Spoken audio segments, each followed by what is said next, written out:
J Jinx! Truck stop!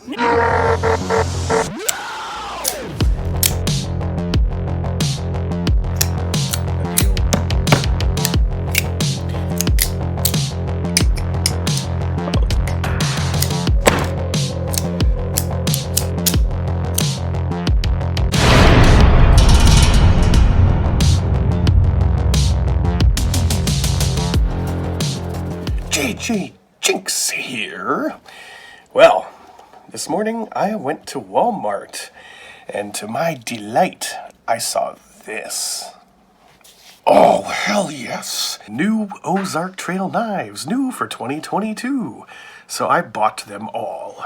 I mean, not all of them in the display, one of each model. They also had a multi-tool, which I did not get, and I am going to show them all to you in another video. For this one, I wanted to focus on just this knife. The 7-inch pocket knife. Stainless steel blade, plastic handle. Now the reason I want to focus on this knife is because of that. That's right, Ozark Trail has made a knife with an axis lock. Now all the knives in the display were $5 and change. You may be asking yourself, how? How did Ozark Trail manage to make such an inexpensive axis lock? Here's my theory. As everyone knows, the axis lock was invented, patented by Benchmade. Also, as everybody knows, Benchmade knives are not cheap. This is the Bug Out, one of their cheapest knives, and it's still over $100.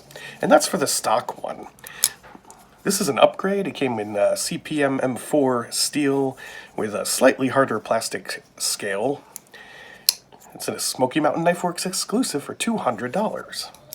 So I think that we're used to seeing axis locks on relatively not cheap, not inexpensive knives. But really, it's just a couple of springs and a metal shaft. The materials are not expensive, and here's the proof. So, yeah, basically, I think we're just used to seeing them on relatively expensive knives. So, like, wow, Ozark Trail made an axis lock knife?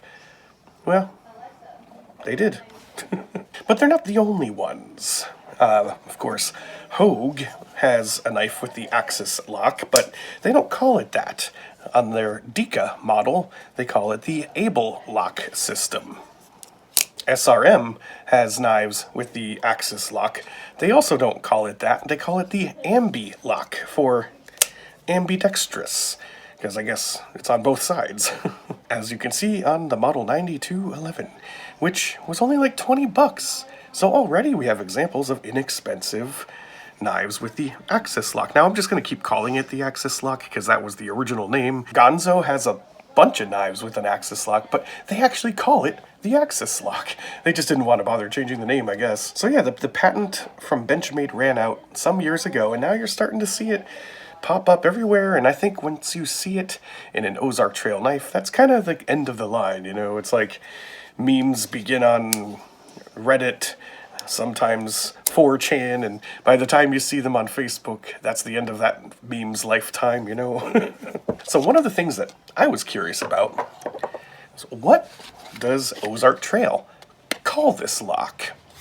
And for that, you have to go to the back. They are calling it a shaft lock. Oh, okay. So that's what they're calling it.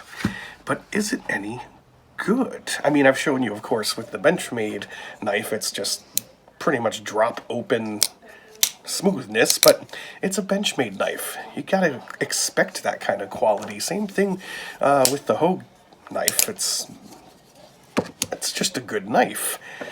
Even the SRM has great action, great pivot. And now the Ozark Trail. Oh boy.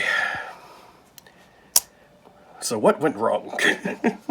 Well, for one thing, they got these things riding on Teflon spacers. And now that we're scrutinizing the knife, let's just talk around it a little bit more. The handles are plastic, says so on the packaging. So they don't try to dress it up. It's high impact injected molded polypropylene or anything like that. They're like, yeah, it's plastic. There is absolutely no play in the blade. The centering is not perfect. That could be better.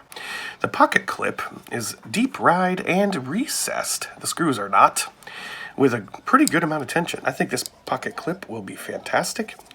Got a little bit of a cutout here for a lanyard, if you choose to have one. So you can get it to flip out, but it takes a bit of effort. I think once it breaks in a little bit, maybe some oil on those Teflon spacers, just maybe, it'll eventually work as intended. There we go. You got ambidextrous thumb studs, and your 3-inch-ish blade is of the drop point design with a little bit of a swedge. One thing I will say is that there are no hot spots on this knife. It feels good, but it also kind of just feels unremarkable.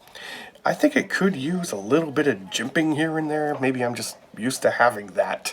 This doesn't have it. Also, notice, if we compare to the Benchmade access lock, the slot that the shaft is poked through is quite a bit smaller. The Benchmade slot has a lot more travel distance. The Ozark Trail slot, not so much. Also, there's a lot more tension on these springs, which is fine. And I know the Omega springs from Benchmade have quite a reputation for breaking. I think that might be because people are trying to move it with only their thumb and leaving the other side without tension, and maybe that asymmetry is causing them to break. I always pull it back on both sides, and I've fidgeted with this knife forever, and it's still fine. But that's besides the point. You can get aftermarket Omega springs that are much better and break less often. Yeah, that's about it. I guess if the pivoting action were a bit better out of the package, and if the centering were a little bit better, and if it had a bit of jimping, I would say this is the best damn knife I ever bought for $5 and change. But I do have some complaints. First of all, for the 2022 Ozark Trail lineup, we have new packaging. They have this kind of minimalistic brown cardboard background, which I'm fine with. That's great. But why did they do this? Notice how there's a cutout, so what? You could feel the plastic handle? Are they trying to save on plastic? Okay, well, while commendable, I had to really dig to find a non-blemished knife, and they were all like this. All the new knives had some kind of an opening for you to, I don't know, feel the handle. I don't like that. I saw a lot of dings and scratches on these already, probably just from the shipping and the handling, and well, also they have these cutouts in the back so that you can get dirt and dust right into your lock mechanism. Fantastic. I don't know. It bugs me. So what's next for Ozark Trail? They started making stuff with bearings. They started making stuff with axis locks. I'm waiting for the day when Spyderco's compression lock makes its way to Ozark Trail. Will that ever happen? Well, here's the thing.